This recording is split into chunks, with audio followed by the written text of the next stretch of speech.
Assalamualaikum warahmatullahi wabarakatuh. Innal hamdalillah nahmaduhu wa nasta'inu wa na'udzu billahi min syururi anfusina wa min sayyiati a'malina may yahdihillahu fala mudhillalah wa may yudlil fala hadiyalah. Rabbi shalli sadri wa yassir li amri wahlul 'uqdatam min lisani yafqahu qawli. Amma ba'du. Pada kesempatan ini kembali kita akan mempelajari materi dasar sistem kontrol, yaitu analisis sistem dalam keadaan mantap. Seperti kita telah ketahui bersama bahwa sebuah sistem kontrol digambarkan dalam bentuk diagram blok umpan balik ini, yang mana GS ini merupakan fungsi alih maju, HS ini merupakan fungsi alih umpan balik, yang kalau kita ingin memperoleh relasi input-output, kita bisa menyelesaikan fungsi umpan balik ini dengan CS per RS adalah GS dibagi 1 plus GS HS. 1 plus GS HS inilah merupakan persamaan karakteristik sistem ketika hasilnya sama dengan 0. Dan kita telah pelajari bersama bahwa akar persamaan karakteristik ini akan menentukan respon sistem, juga akan menentukan sistem ini stabil atau tidak, ya. Dalam materi terdahulu kita tahu bahwa sebuah sistem stabil itu ketika akar-akar persamaan karakteristik sistem memiliki bagian nyata, semuanya akar itu bagian nyatanya adalah negatif. Jadi kalau kita gambarkan letaknya di daerah separuh bidang kiri ini, di daerah inilah kalau kita memiliki akar-akarnya terletak di daerah ini, maka sistemnya akan stabil. Kalau di daerah sebelah kanan, separuh kanan ini pasti sistem tidak stabil kalau akarnya berada di bagian kanan. Sementara kalau berada di garis vertikal ini berarti adalah akar-akar imajiner yang sistemnya akan berosilasi. Dan kita tahu bahwa respon sistem yang stabil itu terbagi atas dua, ada respon yang transien, jadi sebelum mencapai mantap ia respon transien, dan ketika sudah mantap itu namanya respon steady state. Dalam respon transien kita telah mempelajari performance sistem didasarkan oleh waktu naik, ada waktu puncak, ada waktu penetapan, dan ada kelewatan maksimum. Sementara itu dalam keadaan sistem sudah mantap, yang menjadi ciri dari sistem dalam keadaan mantap adalah kesalahan keadaan mantap. Jadi ukuran sebuah sistem dalam keadaan mantap diukur dari kesalahan keadaan mantapnya. Bagaimana kita menentukan kesalahan keadaan mantap? Oleh karena itu kita tinjau lebih dulu kesalahan, ya. Kesalahan itu adalah beda antara referensi dengan output yang berasal dari sinyal output masuk umpan balik di sini. Ini adalah sinyal kesalahan dalam bentuk Laplace ES, yaitu RS min BS, dan BS ini adalah keluaran dari blok umpan balik HS, jadi merupakan perkalian antara HS dengan CS, itu BS. Sementara itu CS sendiri, CS ini itu adalah merupakan outputnya GS, berarti GS kali ES, ya. GS kali ES ini adalah CS. Dan kalau kita kumpulkan yang ada fungsi ES ini, fungsi ES kita kumpulkan pindah ke sebelah kiri, tentu min menjadi plus. Jadi kita buat ES-nya adalah 1 plus GS HS kali ES sama dengan RS. Dengan demikian kesalahan dalam transformasi Laplace dalam bentuk transformasi Laplace adalah ES tidak lain RS dibagi 1 plus GS HS. Ini adalah kesalahan dalam bentuk transformasi Laplace, ya. Selanjutnya yang kita ingin ketahui tentu kesalahan dalam fungsi waktu. Dalam teori transformasi Laplace kita mengenal nilai akhir itu ditentukan menggunakan limit ya antara fungsi waktu dan Laplace itu untuk mengetahui bagaimana nilai akhir itu dengan limit S mendekati 0 S kali fungsi Laplace-nya. Dengan demikian, error steady state atau kesalahan dalam fungsi waktu itu adalah limit S mendekati 0 S kali kesalahan transformasi Laplace-nya adalah RS dibagi 1 plus GSHS. Inilah yang menjadi ukuran performance sistem dalam keadaan mantap ya. Error steady state yang merupakan satu-satunya ukuran performance sistem dalam keadaan mantap. Baik, kita akan lihat contoh yang pertama. Ada sistem orde 1, kita diminta menentukan kesalahan keadaan mantapnya saat inputnya impuls dan saat inputnya step ya, impuls dan step. Bagaimana kesalahan keadaan mantapnya? Tentu kita cari kesalahan dalam fungsi waktu adalah limit S mendekati 0 SRS 1 plus GS HS. Untuk input impuls kita tahu Laplace-nya adalah 1, jadi RS ini kita ganti dengan 1.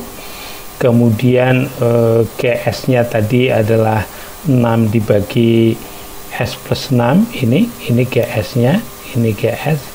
Umpan baliknya itu adalah 1, jadi umpan baliknya 1. Dengan demikian ketika S-nya kita ganti dengan 0, yang di atas menjadi 0 dibagi S ini juga 0, 6 dibagi 6 1, jadi 0 dibagi 2 ya, jadi hasilnya 0.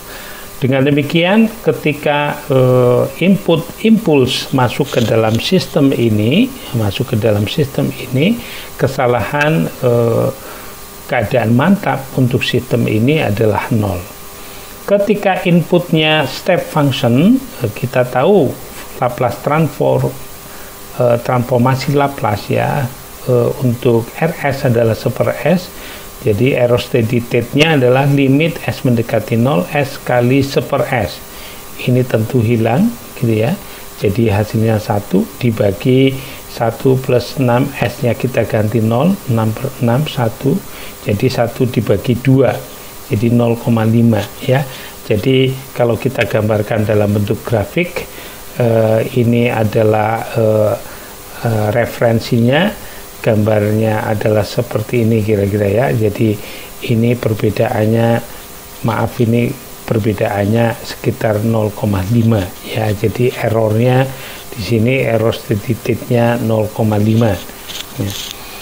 Untuk contoh 2, ketika kita punya sistem berorde 1 yang di dalamnya ada controller ya dalam bentuk penguatan tunggal, ini bagaimana kita mendapatkan error steady state-nya dan bagaimana pengaruh penguatan ini terhadap error steady state. Kita akan cari kesalahan dalam bentuk fungsi waktunya, yaitu SRS 1 plus GSHS. Dan kita tahu GS-nya ini seri antara K dengan 6 per S plus 6, jadi GS-nya total perkalian antara 6 dengan K ya, jadi dibagi S plus 6, sehingga di sini GS-nya adalah 6K dibagi S plus 6. Ketika diberi input step, inputnya RS adalah 1 per RS ya, karena transformasi Laplace dari step itu 1 per S, jadi ini hilang gitu ya. Kita ganti ini dengan 0, maka ini 1 dibagi 1 plus 6 per 6 1, jadi K. Nah, di sini terlihat bahwa error steady state sangat ditentukan oleh controller K ini ya, error steady state. Manakala K-nya makin besar, maka error steady state-nya makin kecil ya. Tapi hati-hati bahwa K ini yang makin besar akan menimbulkan ketidakstabilan ya. Pada materi kita tentang analisis transien. Contoh yang ketiga adalah sistem order 1 yang kontrolernya kita ganti dengan integrator. Ya, kita ganti dengan integrator, maka kita akan dapatkan di sini S kali 1/S hilang, kemudian GS-nya kita ganti dengan perkalian K per S kali 6/S plus 6, ya, di sini seri jadi perkalian, sehingga kita dapatkan ini kita ganti 0, jadi di bawah hasilnya tentu 0. 6 dibagi 6 kali 0 tentu saja 0, jadi ini tak berhingga, ya, K berapapun ini hasilnya tak berhingga. Kemudian 1 ditambah tak berhingga tentu tak berhingga, ternyata errornya adalah 0. Dengan demikian, ketika ada controller integrator pada sistem order 1 ini, itu error steady state ketika inputnya step, hasilnya sama dengan 0. Ya, sementara sebelumnya ketika controller berupa penguatan, ya, error steady state-nya nilainya ada, bergantung pada besarnya nilai K.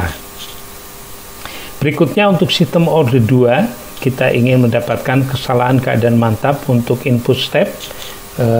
GS-nya adalah 4 dibagi SS plus 4. Jadi kita ganti langsung RS-nya dengan 1/S, ini hilang gitu. Lalu kemudian ini 4 ternyata di sini untuk sistem order 2 kasus kita yang ini itu adalah S-nya kalau kita ganti 0 berarti 4/0, jadi 0 kali berapapun kan tetap 0, jadi 4/0 ini tak berhingga. Kemudian 1 ditambah tak berhingga tentu juga tak berhingga, gitu ya. Kemudian 1 dibagi tak berhingga tentu sama dengan 0. Jadi untuk kasus kita sistem ini ketika diberi input step itu error keadaan mantapnya atau kesalahan keadaan mantapnya hasilnya sama dengan 0. Baik, sekarang bagaimana pengaruh gangguan pada sistem untuk kasus yang kita tinjau ini, dan di dalamnya ada controller K, ya. Jadi kita akan lihat bagaimana pengaruh controller K untuk menghadapi gangguan dalam bentuk step yang nilainya steady. Baik, ini GS-nya, ini K, gitu ya. Ini berarti kita ingin mencari pengaruh output ini akibat ada input D ini, ya. Untuk kasus di mana sistem ada 2 input, untuk meninjau pengaruhnya terhadap input yang lain maka input yang kita bukan tinjau kita nolkan. Jadi dalam kasus ini kalau kita ingin meninjau relasi antara D ini dengan CS, maka RS-nya kita buat sama dengan 0, ya. Kalau ini RS sama dengan 0, maka umpan balik ini langsung ke sini, ya, menjadi umpan balik negatif K ini negatif, jadi umpan balik. Jadi layaknya gambar ini D begini, lalu ini adalah 1/S S plus 4, gitu ya, ini CS-nya, lalu ini umpan baliknya negatif, di sini ada K, gitu ya, begini. Nah, kira-kira seperti ini gambarannya.